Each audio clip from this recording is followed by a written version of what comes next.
It's me Rutuja. Welcome to my mini blog.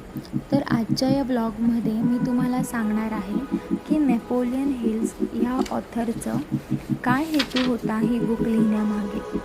तर सगळ्यात आधी नेपोलियन हिल्स हे 500+ मिलियन इयर्सला भेटले.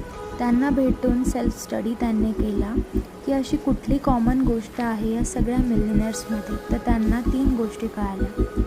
Number 1 burning desire, number 2 faith, number 3 train your subconscious mind. Burning desire म्हणजे की आपण आपल्या गोलबद्दल किती एकनिष्ठ आहोत, किती इम्पॉर्टन्स आपण आपल्या गोलला देतो. सेकंड फेथ म्हणजे आपल्या गोलला घेऊन आपण किती कंटिन्यू त्याच्या मागे काम करतो आहे. आणि तिसरं म्हणजे ट्रेन युअर सबकॉन्शियस माइंड म्हणजे सातत्याने आपल्या मनाला सांगणे की मी एक ना एक दिवस सक्सेस होणार आहे आणि मला